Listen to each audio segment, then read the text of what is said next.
there's some things to put into place from this to get the ball rolling. If it's and if you're doing it, great, then relook at it to sort of go through. And I think the first thing is to really do an audit of time with yourself and your team, how they're managing time, how they're measuring time, with the first thing to do. The second thing would be looking at where are the communication channels and how are you communicating? Is it via email? Is it by Messenger? Is it an opportunity to create and streamline some rhythm within team meetings? And with that comes, please have an agenda for that team meeting, so everyone's ahead of that, to know to go there to increase the quality of the communication and reduce the quantity of communication, and clear on the channels of which you're going to be communicating.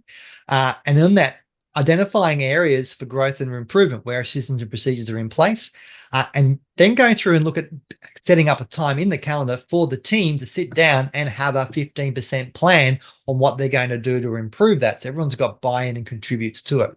And then from that, being able to roll that out and get that feedback and test it, and then being able to, once that system procedure is in place, measuring it, looking at it, and getting feedback to improve from that, and going through and doing that.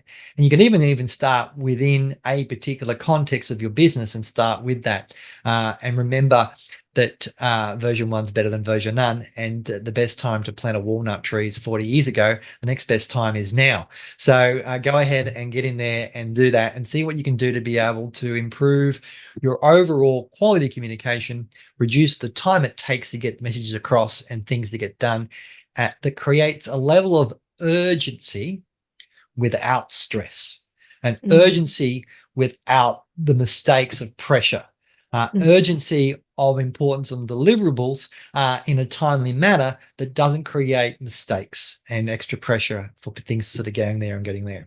All right. So that would be my suggestion and my coaching tip for today. Yeah, I love that. And I think also too, from that perspective, we've got to consider that many of you that are watching this will also have systems in place. And so in some cases, you might be listening in and saying, oh, well, we've got that covered. But the reality is that the teams are changing. So we've got new people emerging into the businesses. We've got businesses that perhaps have been around for a long time and their systems haven't been refined for a little while. And, you know, when you have a system that no longer delivers, it may not be clear to some people within the organization that that system is no longer delivering. And so I think that it's really important that even if you are someone who perhaps has got systems under control, maybe you have a framework for a lot of different things, it's important sometimes to, you know, just do a pulse check and actually do an audit with the teams that you have and ask, you know, what is working about this? Is there any things that you find bottlenecks or stuff that takes extra time or that you get blocked in any part of the system? And I think the other thing too, if you are a person who's got a lot of protocols and you've got a lot of SOPs and you've got procedures and things like that, you know, it's a good time to actually check in and ask someone in your team to find you the system or the protocol, because odds are they probably saw it once when they first started doing that process.